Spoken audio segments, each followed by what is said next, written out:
Selamat pagi dan shalom untuk kita sekalian. Kita bersyukur pada pagi hari ini kita kembali berjumpa lagi dalam perenungan firman Tuhan. Dan biarlah melalui perenungan firman Tuhan sebentar yang akan kita baca menjadikan pedoman untuk kita terus menyatakan karya Allah di dalam hidup kita. Karena itu mari kita berdoa. Bapa, di dalam nama Tuhan Yesus Kristus, kami bersyukur kepadamu. Kami masih menikmati kehidupan, sukacita, damai sejahtera hari ini. Ini bukan karena kekuatan, kemampuan kami, tetapi semata-mata karena anugerah Tuhan. Dan saat ini ya Tuhan, kami mau baca dan renungkan sabda Tuhan. Tolong kuasai hati dan pikiran kami dan roh-Mu yang kudus, agar firman yang akan kami baca sebentar dapat kami mengerti dan pahami dan mampu untuk melakukannya. Ini doa kami Tuhan, ampuni kami dalam nama Tuhan Yesus firman yang hidup. Kami berdoa. Amin. Saudaraku, dalam pembacaan firman Tuhan pada saat ini terambil dari Injil Markus pasal 16 ayat 15 hingga ayatnya yang ke-16. Demikian firman Tuhan untuk kita. Lalu ia berkata kepada mereka, "Pergilah ke seluruh dunia, beritakanlah Injil kepada segala makhluk. Siapa yang percaya dan dibaptis akan diselamatkan, tetapi siapa yang tidak percaya akan dihukum." Demikian pembacaan firman Tuhan. Yang berbahagia adalah setiap kita yang membaca, merenungkan, dan lebih berbahagia kalau kita melakukan firman ini dalam kehidupan kita pribadi dan juga dalam kehidupan pelayanan dan pekerjaan kita. Saudaraku yang kekasih dalam Tuhan Yesus Kristus, saya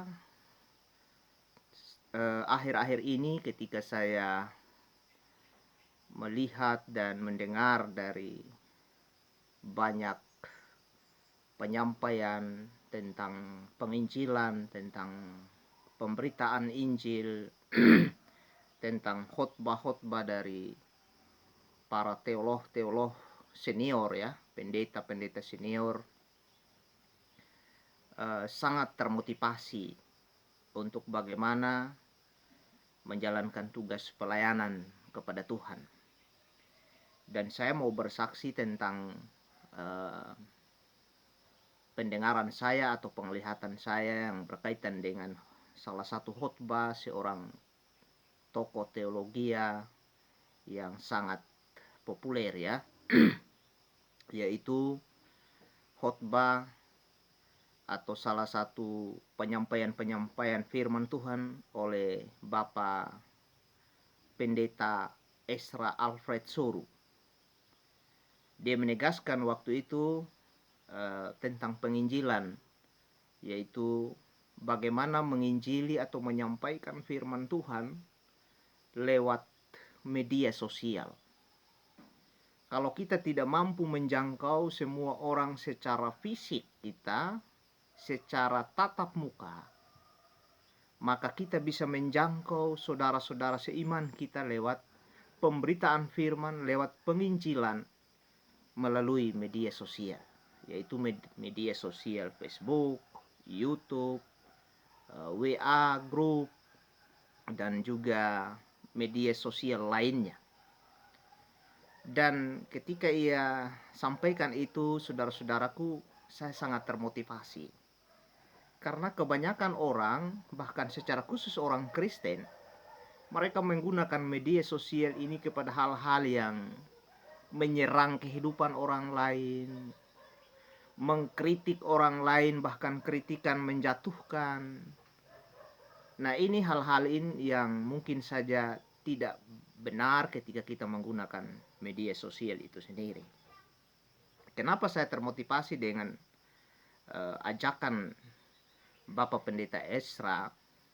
Karena benar sekali kalau kita menggunakan media sosial di dalam menyampaikan berita firman Tuhan, menyampaikan pemberitaan Injil, maka banyak orang yang melihat, banyak orang yang mendengar nasihat-nasihat Tuhan.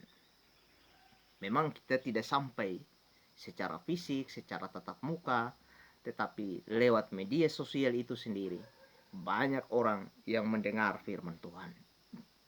Karena itu, dari kesaksian itu dan ajakan itu, saya menggunakan media sosial juga untuk menyampaikan firman Tuhan, doa bagi saudara seiman saya, teman atau sahabat saya dalam media sosial itu sendiri. Nah, oleh karena itu, dalam pembacaan firman Tuhan kita saat ini, setelah Tuhan Yesus bangkit, dia beberapa kali menampakkan diri kepada muridnya dengan tujuan meyakinkan mereka, mengutus mereka, memberikan semangat mereka, memberikan motivasi mereka untuk pergi memberitakan Injil. Dalam pasal 16 ayat 15 bagian B di sini dikatakan, pergilah ke seluruh dunia, beritakanlah Injil kepada segala makhluk. Artinya ini adalah sebuah perintah, sebuah pesan Tuhan Yesus bagi para muridnya untuk pergi memberitakan Injil. Supaya setiap orang yang ada di pelosok dunia, mereka mendengar dan menerima firman Tuhan. Sehingga dalam ayatnya yang ke-16 dikatakan, siapa yang percaya dan dibaptis akan diselamatkan, tetapi siapa yang tidak percaya akan dihukum. Ini adalah sebuah jaminan atau janji Allah yang Tuhan berikan bagi mereka. Oleh karena itu, setiap orang yang memberitakan Injil, dan Injil itu pasti ada anak-anak Tuhan yang meresponi. Kalau benar mereka adalah orang pilihan Allah, kalau benar mereka adalah umat pilihan Allah yang ditetapkan Allah dari sejak kekekalan, dan kehadiran Injil itu yang disampaikan oleh para murid Yesus, oleh setiap orang yang dipercaya oleh Tuhan, maka pasti ada respon meyakini, mempercayai dan mengimani bahwa Tuhan Yesus adalah Tuhan dan juru selamat, sehingga mereka harus dibaptis sebagai tanda meninggalkan kehidupan mereka yang lama dan memasuki kehidupan yang baru bersama dengan Tuhan Yesus.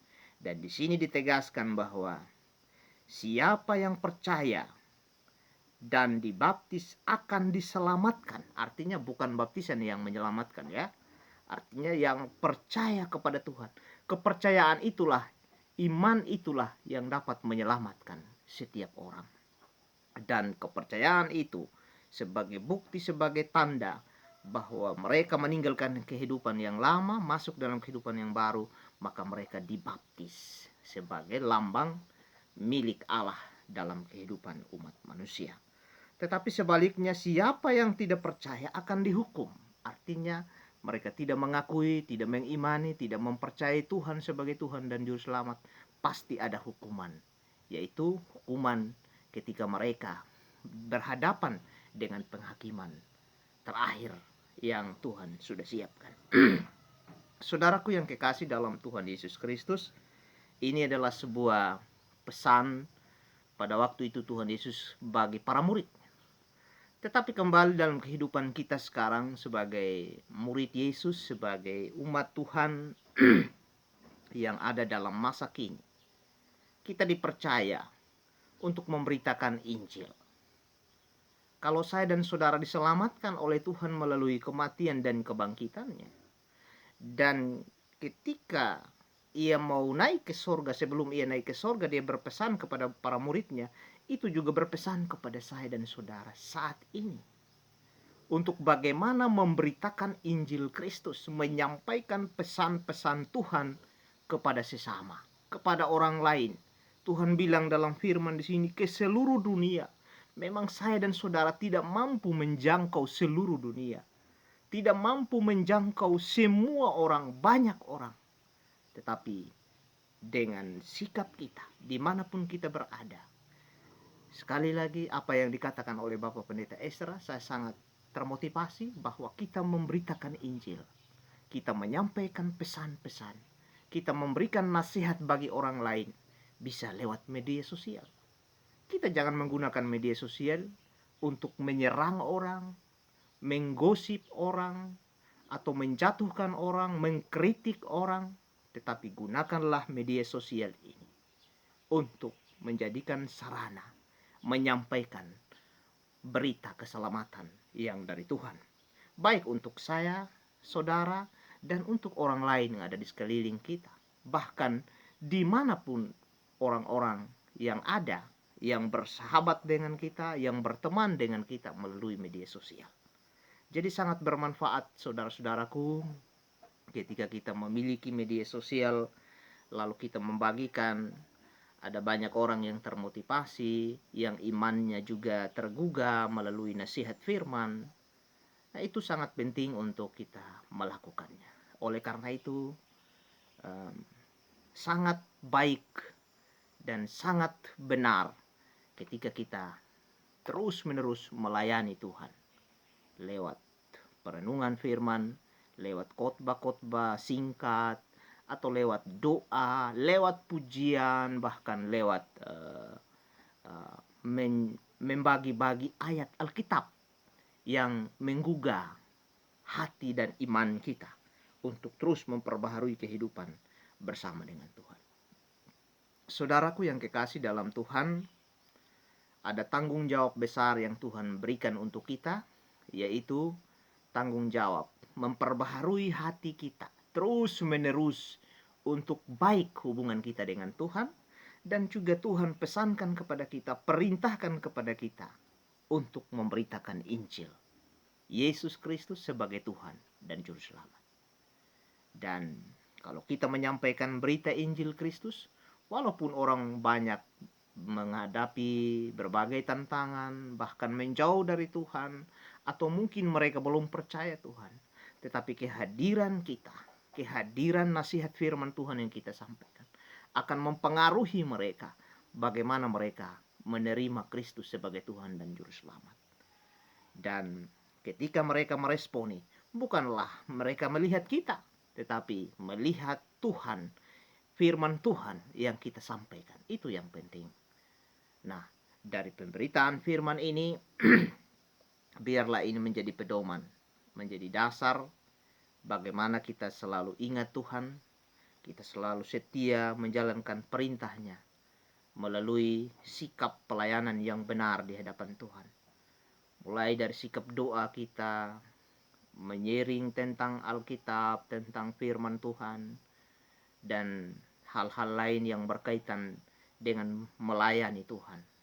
Memang tidak berarti kita tidak melaksanakan pekerjaan yang lain, tidak berarti kita tidak memposting hal-hal yang lain, tetapi yang dimaksudkan, beritakanlah firman Tuhan ini. Kalau kita tidak punya kemampuan untuk menjangkau sesama kita, menjangkau saudara-saudara kita, bahkan orang-orang yang belum percaya kepada Tuhan sekalipun, kita diberikan perintah untuk menjangkau mereka lewat media sosial yang kita punya. Bagikanlah itu dengan baik. Jangan lebih banyak menggunakan media sosial kepada hal-hal yang menyerang kehidupan orang lain, dan pada akhirnya kita jatuh di dalam dosa. Ini saja catatan perenungan firman yang disampaikan oleh Tuhan Yesus kepada para murid-Nya pada waktu itu, yang menjadi pengalaman bagi kita untuk kita terus menjalankan tugas dan tanggung jawab sesuai dengan kehendak Tuhan. Selamat melayani, selamat bekerja untuk Tuhan, dan biarlah pekerjaan kita mendatangkan kemuliaan bagi nama Tuhan. Banyak orang yang menerima dan percaya kepada Yesus Kristus sebagai Tuhan dan Juru Selamat kekal bagi setiap orang yang percaya dan berharap kepadanya. Amin. Kita berdoa. Terima kasih banyak ya Tuhan untuk firman-Mu. Biarlah firman ini menguatkan kami, menjadikan dasar untuk kami menjalankan tugas pelayanan dan bekerja untuk Tuhan. Supaya setiap orang yang belum mendengarkan firman, belum mendengarkan Injil keselamatan dari Tuhan, mereka mendengar lewat pelayanan, lewat sikap-sikap perbuatan yang kami lakukan, yang Tuhan perintahkan. Terima kasih Bapa di sorga. Hamba berdoa buat semua orang-orang yang mengalami beban pergumulan permasalahan hidup, baik hidup berumah tangga, dalam pekerjaan, dalam pelayanan. Mari kiranya Tuhan Engkau tolong, Engkau berkati, Engkau terus melindungi. Biarlah mereka menikmati cinta dan kasih Allah yang Allah nyatakan melalui kehadiran Yesus Kristus di dalam hati dan kehidupan. Terima kasih Bapa di sorga, kerinduan harapan kami, Engkau tahu, Engkau lihat, Engkau kenal hati kami satu persatu. Tuhan berkati, Tuhan memulihkan, Tuhan menguatkan untuk kami mampu menjalankan tugas penginjilan yang Tuhan percayakan bagi kami. Ini doa kami Tuhan di dalam nama Tuhan Yesus Kristus. Kami berdoa dan bersyukur kepada Bapa di sorga. Amin. Demikian ibadah singkat kita. Tuhan Yesus memberkati kita sekalian. Selamat pagi dan salam.